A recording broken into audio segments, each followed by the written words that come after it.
السلام عليكم صاحبيال soo dhawaada meel walba adduunida dacaladeed ka joogtaan ku dhawaad 2 bilood si aad ka warqabtaan ba waxa socda dagaalkii u dhaxeeyay Mareykanka iyo Israa'iil oo dhinaca iyo Iran oo dhinaca dagaalkaasi oo aad ogtihiin xaaladiisa iyo dhibaatada adduunka ku sababay iyo shidaalkii oo qaali noqday iyo Mareykankii oo sumcadiisu ay dhulka sii galayso maalinta ka dambayso hadaba saaxiibayaal muuqaalkan waxaan rabaa inaan ku eegno maxay tahay cadaawadan qadiimiga ah soo jireenka ka dhaxayso Mareykanka iyo nimanka la yiraahdo Iran maanta waxaan rabaa inaan kula wadaago kamid ah howlgaladii ugu qasaaraha badnaa ugu xumaa howlgalkan waxa loo yaqaan magaciisa Mikhlabun Nasr ama cidida gorgor howlgalkii cidida gorgorka ma adartado wiliga xayawaankan gorgorka la yiraahdo wax dafay wili ma arag cirkaas oo ka soo dhaadhaca mar qura waartiisa ayaa u qabsaday aydoon dareemin cirka ayaana la galaa howlgal ay magacaasi u bixiyeen Mareykanka ee maanta kaaga waramaya haday tahay markii ugu horeysay channel subscribe sar like share ku qabo soo dhaw mar kale 1941 waxa Ingiriisku u dhiibay ninkii la oranayay Maxamed Rida Shah xukunka Iran kadib markii ninkaasi uu aabihii ku qasbay inuu tanaasulo hadaba saaxiibayaal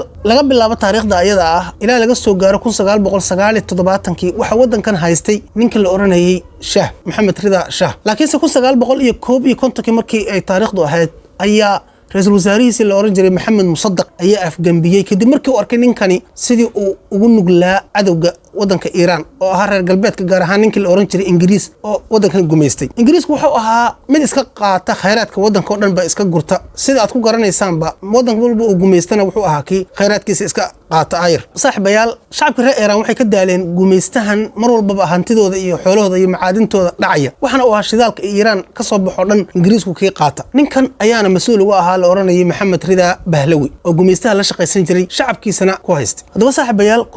1951 ayaa ninkii la oran jiray Maxamed Musaddaq oo ra'iisul wasaare u ahaa ninkan la yiraahdo Maxamed Rida Shah ayaa afgambiyay xilkana waa uu ka tuuray wadankiina gacanta ayaa uu ku dhigay Ingiriiskina waxa uu yiri hooyeen u sheega halkan waxba idin yeelan ka qaata wixii kaga yaal halkan shidaal dambe oo halkan si firiye aad saga qaadataana halkan ayay ugu dhamaatay saga baxa wadanka saga huleela waxba idin yeelan halkan saaxiibayaal Ingiriiskii xaalad ayaa ku adkaatay wadankana waa isaga baxeen laakiin khalfal kawaaliis waxay isku dayeen sidii ay xukunka u soo ceshan lahaayeen aynu ugu soo celin lahayn ninka camiilka ahaa ayaga u shaqeynaya dabadhilifka u ahaa horgalka u ahaa wadankan khayraadkiisa ay ku dhacayeen hadaba saaxiibayaal xilligaas waxa dhamaaday saaxiibayaal dagaalka labaad ee adduunka ayaa soo dhamaaday 1945 ayaa soo dhamaaday oo 1951 ayaan la maraya daba saaxiibayaal 6 sano ka hor xilligaas waxa soo dhamaaday dagaalkii labaad ee adduunka waxaana ku guuleystay ninka feeraha weyn ee la yiraahdo Mareykanka maadaama uu ku garaacay hubkii ugu horeeyay ee nuclear wadankii la oranayay Japan labadii magaalo kala oranayay Hiroshima iyo Nagasaki taasina ay keentay in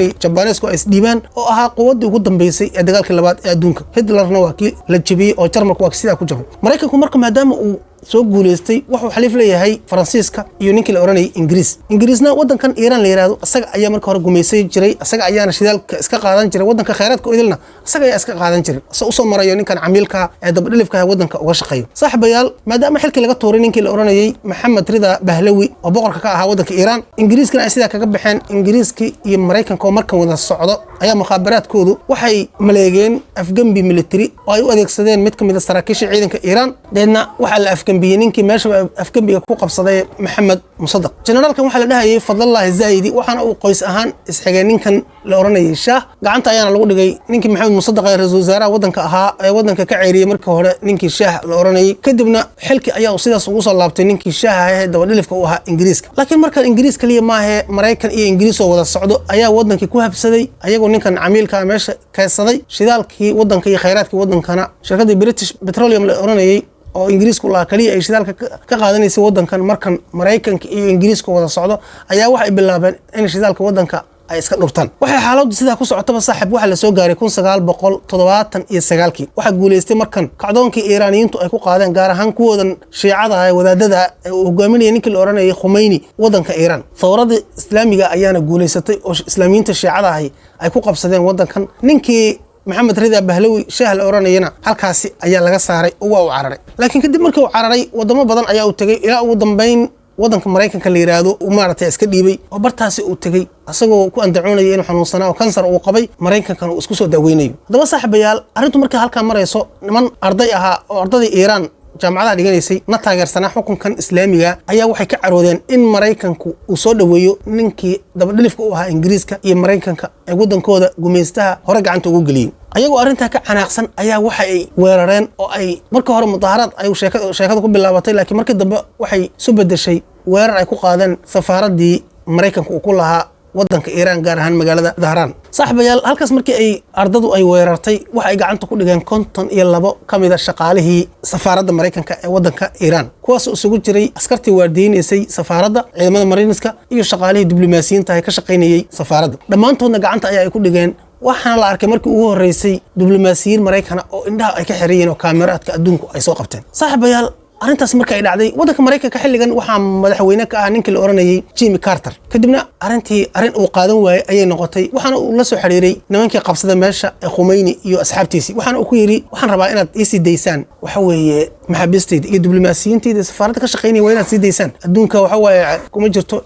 in la qabsado diblomaasiyiinta ka shaqeynaya safaaradda laakiin Khomeini wuxuu yiri warniyahow waxaan ku sheegaa meeshan dhalinyaro careysan ayaa gashay waxaana gacanta ku dhigeen diblomaasiyiinta si aad sheeganayso waxaan ka rabnaa waxaan maqalnay inaad soo dhaweysay ninkii la oranayay Maxamed Rida Bahlawi ninkaas inoo soo gacan geliyo noo soo dhiib aan la xisaabtana anaga Iiraaniyiin isla ah anaga ayo wadankeena khiyaanay adiguna ayar diblomaasiyiintaadii maxaabistaada qaado oo aanu ku dayno laakiin arintani arin suurtagelaysa maahan Mareykanku wuxuu soo arkaa waa guuleystaha dagaalka labaad adduunka waa ninka adduunka ugu feera weyn in waxa weeye ruux wadankiisa magangeliyo u joogo inuu soo dhiibo waa arin sumcadiisa iyo waxa weeye haybadiisa dhaawacaysa marka kuma dhiiran karo wuxuu yiri arintaasi way adag tahay haddii adag tahay wuxuu yiri asna ma adag tahay adna waxa weeye maxaabistaada diblomaasiyiintaada iyo askartaada waa inaad ka qoonsataa si kale kuma soo dhiibayna anagu dadkan hayno hadaba saaxiibayaal arintu markay halka ay marayso Mareykanka xaaladda ayaa ku cakirantay si ay u helaan marmarsiyo ay ugu jawaabaan reer Iran ayaa waxa ay sameeyeen ninkii la oranayay Rida oo Iran ka cararo oo Iiraaniyiintu ay doonayeen ay Mareykanku qorshe u maleegeen ay wadanka kaga saarayaan deedna wadanka Mareykanka ayaa laga tahriibiyay ninkii la oranayay Maxamed Rida Bahlawi oo baxsadka ka ahaa Iran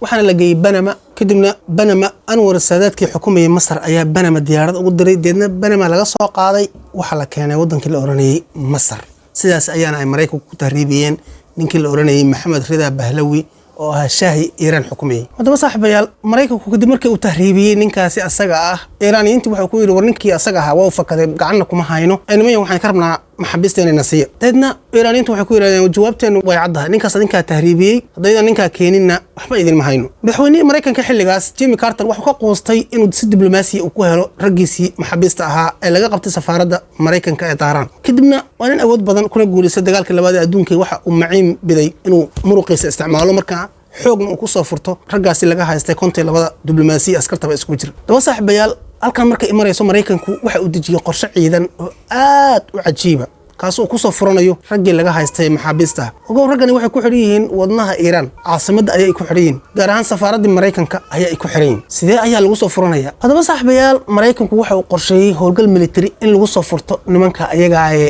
maxaabiista bacdama ay fashilmeen howlgaladii kale ee diblomaasiyadda iyo wada hadalka ah saaxiibayaal Mareykanku waxa uu qorsheeyay qorshaha soo socdo ciidamada khaaska ee Delta Forces la yiraahdo ee Mareykanku inay tababar qaataan ay ku tababartaan sidii loo soo furan lahaa maxaabiistan ayada ah kadibna qorsho noqdo sida soo socoto 6 diyaaradood oo isugu jira 3 diyaaradood ciidanka wada iyo 3 diyaaradood shidaal iyo agabka military wada inay ka dhaqaaqaan saldhigga militariga ee uu leeyahay Mareykanku ay ku yaala Cumaan halkaasina intay ka duulaan ay tagaan meesha loo yaqaano Saxaraha Tabas ee Iran halkaas markay ay tagaana 8 helicopter ay yimaadaan kuwaas oo ka soo kacaya markabka dagaalka ee Mareykanku uu leeyahay loo yaqaano USS Rimet oo jooga khaliijka Cumaan meel u dhow biyaha Hormuz inay 8 diyaaradood ay ka soo kacaan deedna ay Saxara ay yimaadaan ciidanku marka in laba isu qaybiyaan 8 diyaaradood in laba loo qaybiyo 4 iyo 4 ciidankana la kala saaro laba meel la kala weeraro 4 diyaaradood iyo ciidanka saaran waxa ay weerarayaan saldhigga militariga mandariya loo yaqaan Iran ay leedahay 4 diyaaradood kale iyo ciidanka saaranna in ay weerar ku qaadaan safaaradda Mareykanka oo maxaabiista ciidanka ay ku jiraan deedna halkaas ay ka soo furtaan kadibna